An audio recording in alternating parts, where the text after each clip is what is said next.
रोहित और स्वागत है आपको अपनी यूट्यूब चैनल बिजनेस सेंटर में। तो आज की इस वीडियो में बहुत ही इंपॉर्टेंट कुछ बताने वाला हूँ। सिर्फ ऐसा नहीं कि मैं इंपॉर्टेंट क्वेश्चन ही बताऊंगा, बल्कि इसके अदरवाइज और भी बहुत कुछ बताने वाला हूँ जो आपके मन में हमेशा डाउट चलते ही रहते हैं। ठीक है, तो ये है BBU या तो फिर BBMKU, लेकिन फिलहाल अभी एग्जाम चल रहा है BBU का, यानी विनोबा भावे यूनिवर्सिटी का। तो उन्हीं को नज़र में रखते हुए ये क्वेश्चन बनाया गया। ठीक है, सेमेस्टर 1 है हिंदी ऑनर्स कोर 1 का एग्ज़ाम इसके पहले हो चुका है। ठीक है, और इसका कोर 2 का एग्ज़ाम होगा, जैसे कि आप सभी को पता है कि शायद 26 तारीख को है कोर 2 का। ठीक है, तो हम क्या करने वाले हैं कि इसका जो इम्पोर्टेंट क्वेश्चन है वो मैं आपको बताऊंगा। ठीक है, यहाँ पे देख सकते हैं मैंने किसी में 3 टिक आउट किया है तो किसी में 2 टिक आउट किया है। इसका मतलब क्या है, कौन क्वेश्चन कितना इंपॉर्टेंट है, वो सब कुछ मैं बताऊँगा। ठीक है, उसके बाद मैं आपको ये भी बताऊंगा कि कौन सा क्वेश्चन इसमें कितना मार्क्स का पूछा जाता है, क्योंकि ये अक्सर स्टूडेंट्स के मन में कन्फ्यूजन रहता है कि खंड का में कितना बनाना होता है, कितना मार्क्स का रहता है, खंड खा में, खंड गा में। ठीक है, सब कुछ डीपली चर्चा करने वाले, आपको कोई भी दिक्कत नहीं होगा। और मैं आपको पहले ही बता दूं कि अगर अच्छा खासा टाइम मिल जाता तो मैं आपका सोल्यूशन भी करवा दूंगा।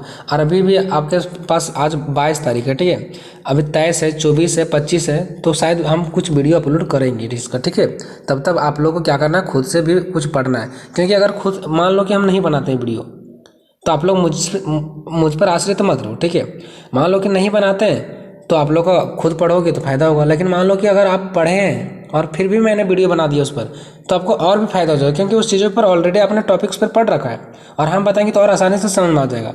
ये नहीं समझे कि हम पहले से पढ़ कर रखेंगे तो फालतू चले जाएगा, ऐसा बात नहीं होता है।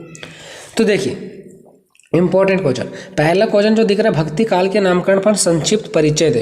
ये इंपॉर्टेंट क्वेश्चन है। जिसमें 3 टिक आउट किया वो सबसे ज़्यादा इंपॉर्टेंट है। उसके बाद जिसमें 2 टिक आउट किया वो उससे हल्का सा कम इंपॉर्टेंट है, और जिसमें एक भी टिक आउट नहीं किया गया उससे हल्का कम इंपॉर्टेंट है। मतलब क्या समझ रहे हैं आप लोग, वीडियो को पूरा देखो ना, बहुत कुछ बताने वाला हूँ कि जो जिसमें सबसे ज़्यादा टिक आउट किया हुआ है, यानी कि 3 टिक आउट वाला सबसे इंपॉर्टेंट होते हैं। ठीक है, उसके बाद 2 टिक आउट वाले, उसके बाद जो एक भी टिक आउट नहीं किया गया। मतलब आपको पहले वो पढ़ना है जिसमें से सबसे ज़्यादा टिक आउट किया है, उसके बाद फिर अगर समय मिलता है तो उससे कम वाले टिक आउट में, और फिर से अगर आपको समय मिलता है तो उससे कम वाले में पढ़ना। ठीक है, तो ये हमारा जो पहला क्वेश्चन दिख रहा है मोस्ट इंपॉर्टेंट क्वेश्चन है, ये आपको पढ़ लेना है। उसके बाद हम क्वेश्चन चलते हैं चौथा में।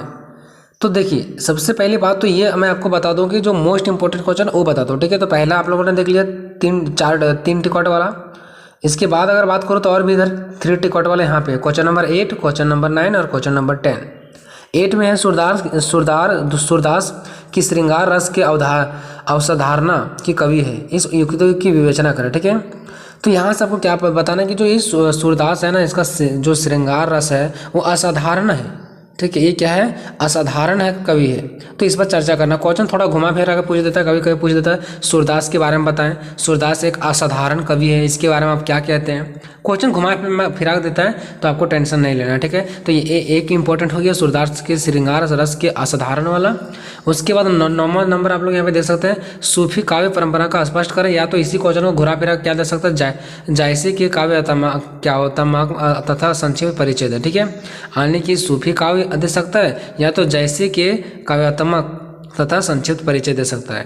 ये दोनों में से एक ही क्वेश्चन है। ठीक है, दोनों का आंसर सेम ही होता है। ठीक है, क्योंकि सूफी काव्य पढ़ो चाहे तो काव्यात्मक पढ़ो, बात एक ही पड़ता है, जिसको जैसे के काव्यात्मक बोला गया। ठीक है, चलिए उसका 10वां नंबर, मध्यकालीन भक्ति भावना के उद्भव के कारणों को लिखें। अब यहाँ पे देखिए कि अगर आप क्वेश्चन नंबर 1 पढ़ते हो ना,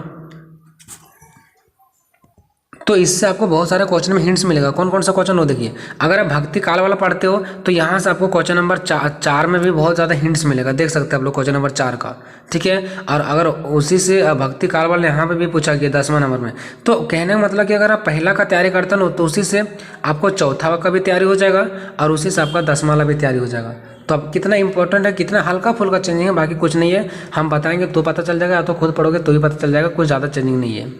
उसके बाद देखिए यहाँ पे जो चौथा क्वेश्चन है, भक्ति आंदोलन के उदय एवं कारणों के उसके पर महत्व को लिखे, ये भी इंपॉर्टेंट है। ठीक है, प्रेम मार्ग काव्य का संक्षिप्त परिचय दे, ये भी इंपॉर्टेंट है। संत काव्य का संक्षिप्त परिचय दे, ये भी इंपॉर्टेंट है, लेकिन जो ज़्यादा इंपॉर्टेंट है वो मैंने आपको पहले ही बता दिया। ठीक है, यहाँ तक कंप्लीट है। किसी भी तरीके का कोई दिक्कत है तो मुझे बताना आप लोग। ठीक है, तो यहाँ से आप लोगों का कंप्लीट हो गया होगा कि कौन सा क्वेश्चन इंपॉर्टेंट है, कौन सा क्वेश्चन इंपॉर्टेंट नहीं है। सो ठीक है, चलिए उसके बाद यहाँ पे आता है कि कौन सा खंड कितना होता है। तो आप सभी को पता है कि इसमें 3 खंड दिया रहेगा, जैसे कि शायद कोर 1 में भी आप लोग को मिला होगा, खंड का, खंड खा और खंड गा। का में आपको क्या करना है, 2 क्वेश्चन, मतलब खंड का में तो बहुत सारा क्वेश्चन रहेगा, खंड खा में भी बहुत सारा रहेगा, लेकिन उनमें से आपको कोई 2 बनाना है। ठीक है, आप लोग यहाँ पे देख सकते हैं जो खंड का है ना, उसमें आपको मात्र 2 ही बनाना है।